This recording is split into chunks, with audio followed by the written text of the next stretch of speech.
Hey, good afternoon. Happy Saturday. I'm here to drop another jewel on a data collection agency, consumer reporting company out there by the name of Datax. Datax is a company that is owned by Equifax company. As I told you guys before, a lot of these consumer reporting agencies are ran by the big three, which is TransUnion, Equifax, and Experian. DataX is another consumer reporting agency that buys personal information and then sells it to all other different parties out there. And you wonder why when you Google search your name, you on Been Verified, People Finder, and all those other agencies because they collect and buy and sell information. So here's the address on how to obtain your DataX report. Their address is P.O. Box 740125, Atlanta, Georgia 30374. Their phone number is 1-800-295-4790. Their address is data, ltd.com. So this is what it looks like on the front page. You're going to have their name, who they own by, their phone number, email address, address of the personal website, your case number, and the address of the report. So I'm going to read this to you. It says, Dear Mr. Amani, thank you for contacting DataX. We are a credit reporting bureau for the specialty finance market, which provides insight into consumer trade line and payment history. Per your request, we have included a copy of your DataX consumer report and your summary of rights. Now, DataX, let me give you a brief insight on DataX and what is going to be shown on your credit report or your consumer report. They're going to have your payday loan information, installment loan information, subprime credit card information, and other non-traditional credit sources for reduced risk and optimal portfolio performances. Meaning that all your payday loans, your installment loans, if you've been late, if you've been paying on time, any subprime credit cards, or any other financial information. All right, that's page one. Now let's go to page two. So it says your credit report is going to have your name here. Step one, what you want to do is, how do you get this report? You just write a simple letter with your name, birthday, social security number, address, email address. Make a copy of your ID and social security card. Send it to them and say, hey, I would like a copy of my free consumer report. You get your report within 1 to 3 weeks. Once you get your report, we're going to go over the requests. Right here it says request for investigation of consumer credit report. So they're going to give you a dispute form here, and they also, it's 2 pages, of course. Give you the 8. I'm gonna go over it in more detail, and they're gonna also see another one for consumer credit freeze. You wanna delete information, make sure that it's accurate and not a whole bunch of involuntary and information that's not supposed to be on there. Then freeze it. That's the last thing that you want to do. You're going to freeze it last after everything is accurate. Now, on your report, it's going to show your name, your birthday, address, phone numbers, etc. So here it says your first name, last name, middle initial, your social security number, birthday, address. You don't want to have too many addresses. Delete as many addresses as possible that's not tied to you, because you don't want to have a report filled with a whole bunch of wrong different addresses. Your phone numbers, if you have too many phone numbers or any phone numbers that's inaccurate, go ahead and delete them. Email addresses, inaccurate email addresses, delete them. Driver license number, if your driver license number is wrong on the report, correct it, because you don't want to have a report with a whole bunch of different driver's license. They're going to have your employer.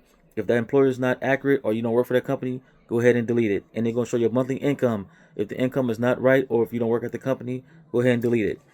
Another thing it's going to show is going to show your employer address, your housing status if you rent or own. It's going to show your next pay date, your direct deposit, and your requested loan amount if you try to apply for any loans. Right here, it says consumer stability here. Consumer stability. And what that shows is your full name, email addresses, home phone numbers, cell phone numbers, work phone numbers, all phone numbers, sum of phone numbers, bank accounts by email, email addresses by bank account, home addresses by bank account, home phone by bank account, work phone by bank account, SSN by bank account, your IP addresses. Crazy that they got this information. SSN by IP addresses. So if you got different SSNs for different IP addresses, guess what? This report shows it. It's called DataX for a reason. It's going to show your email addresses by IP addresses. It's going to show the next page is going to show your inquiries, any credit inquiries here on your report. So this page is for inquiries. So let's go over what it says. It says credit inquiries. It's going to show the last credit inquiry.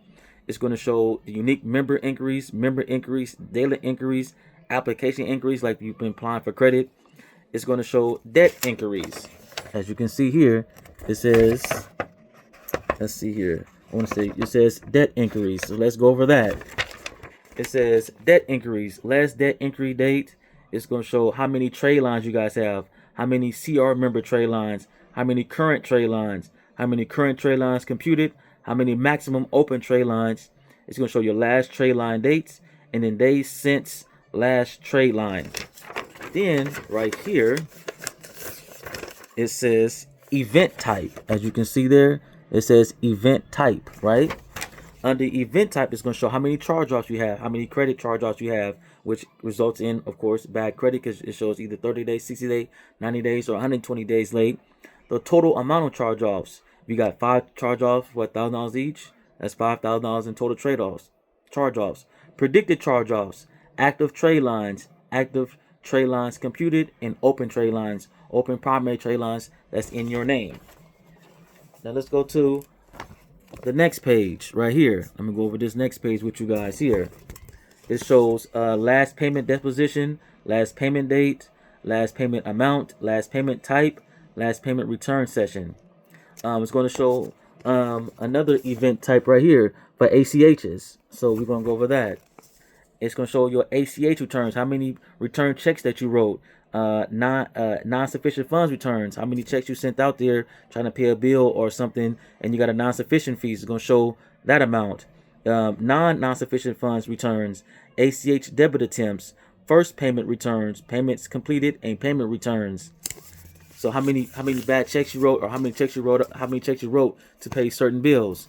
Let's go to the next thing. It says inquiry detail, which is right here. Inquiry detail. Under inquiry detail, it's going to show how many accounts that you have and which name those accounts in. Like, for example, if you have a MDG or American First Finance or CashNet or Snap Second Look, if you've been applying for advanced credit, like Payday advances, is going to show those. And their phone number and what channel. The channel mean how did you apply. Like mine says internet, because I applied on the internet. Just examples. Also, it's going to show a soft inquiry detail. Soft inquiry detail says right here, these are for soft inquiries that is not, of course, a hard inquiry. Soft inquiry details are pretty much like, let's say you have a credit, say you have credit 1 and you're going for a credit line increase, they're going to do a soft inquiry. But let's say you're trying to apply for new credit, that's considered a hard inquiry. So your soft inquiry is basically saying that anything that's outside, anything that you have an existing account with, or if you even try to pull up your credit report, that's considered a soft inquiry. Let's go to the next thing they're going to have on your Datax report is your employment history. As you can see, employment history there. It's going to show a list of your jobs. If you have too many jobs or jobs that you're not currently working at, delete it, because you don't want to show these lenders that you have 10 jobs within the last 10 years. I touched on that on my last report. You want to minimize your report, make it clean as possible, so when other companies, that those who are trying to give you a loan or business loan or credit, they see that you have a nice clean report. You don't have too much of garbage on report and all these different addresses, different phone numbers, different email addresses. You want to keep it really clean. So in here, I have all these different employer phone numbers. So what I got to do is, since I just got this report, I got to delete these phone numbers because I need to clean up my report. They make it more clean. So when I do want to get a loan or attract myself to bigger lenders, everything is nice and clean. You want to delete as many old phone numbers as possible, old jobs as possible, because it says employment history. So they have a history of all your jobs right here. See that? All those under employment history. Those are a list of the jobs. Get rid of the jobs. You don't want to have too many jobs on there that you do not have access to. And then let's go over the consumer credit freeze. So on this form right here, it gives you the option to freeze your Datax consumer report. You only want to do this after you clean up your report. You want to clean up your report. You want to clean up your report.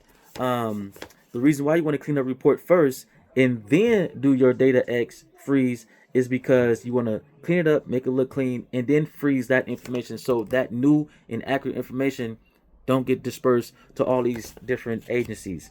So what they're going to ask you is, of course, It says important for security reasons, please do not send plain text personal information such as a social security number, DOB, etc. via email. Do it by mail. It says please include a copy of your social security card and documentation confirming your current address, i.e. state ID, driver license, utility bill, bank statement. To freeze the file of a minor, please provide a copy of your state ID, driver license, and proof to show that you are the minor parent or guardian. Minor's birth certificate, court order, foster care certification, executed, and valid power of attorney. Also include a copy of the minor's social security card and birth certificate. So in this, they send it to you once you get a copy of the report. So I'm just breaking this down to you guys. It's going to ask you for today's date, first and last name, mother's maiden name, security number, social security number, birthday, email address, current address, phone number, address where you lived in the past 2 years, and then the address you want to send it to. So that's that one. All right, let's go over right here. Just basically talks about your rights. So let's go over that one. It says, what rights do I have under the Fair Credit Reporting Act if I've been victimized by identity theft? It talks to you about the remedies of identity theft. You have a right to seek an attorney. You have a right to get in contact with the consumer reporting agencies to file a dispute. And also, my favorite, a summary of your rights under the Fair Credit Reporting Act. See, when you think of the Fair Credit Reporting Act, you think of just the big three, Equifax, TransUnion, and Experian. But unfortunately, your Fair Credit Reporting Act is for any consumer agency out there. It doesn't matter if it's 1,000 consumer agencies, 1,500 consumer agencies, 500 consumer agencies. This right is classified and it can be used under all consumer reporting agencies. You just have to go out there and get a copy of your reports like I did, and then delete inaccurate information, and then dispute that information, and then go ahead and freeze it so it won't be sold to all these other agencies out there. All right, so here is the request for investigation of consumer credit report. So this is the dispute form that you can fill out. It's a 2-page, of course, back and forth, where you get to explain the reason why it comes with it. What I recommend when you do this, because I like to type mine out, make a copy of this and keep a couple in your archive just in case you make a mistake on your report. So let's go over this in detail. It says, of course, for security reasons, please do not send plain text personal information such as a social security number, date of birth via email. So it gives you the address to send it to, which is here. After you do that, and then it tells you the hours of operation, which their business hours are there, just in case you want to call them. It's going to ask you for today's date, first name, maiden number, mother's maiden name, social security number, phone number, email address, current address, city, state, zip. It says please, and it asks me right here to please investigate the following inaccurate trade lines within my consumer report right here. So you'll list it there. If you have more, just make more copies, or you can just type it or handwrite it and mail it. You can send it to them certified mail if you want to. On the back, it says the reason I disagree with the information on my credit report. You explain the reasons why that you disagree. If you've been victimized by identity theft, that's a disagreement. If you never applied for these counts, that's a disagreement. If you paid the counts in full, that's a disagreement. And I never paid late, that's a disagreement. I have filed bankruptcy. My personal information is inaccurate. For example, me, I'm using this one. My information is inaccurate because there's a lot of information on here that is inaccurate. All these addresses inaccurate, phone numbers inaccurate, email addresses inaccurate. So I don't use them anymore. I have no use of them, etc. Then it says additional comments. If you want to write out your additional comments explaining the reason why, you go ahead and sign it and date it there. Send it in. You can send it in certified mail. All right, that is Datax. That is Datax.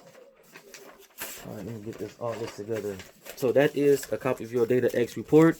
I'm going to drop my contact information in the description, along with what they collect and the address in my description of this video, so you can get in contact with Datax. Again, if you guys don't know, you guys can contact me.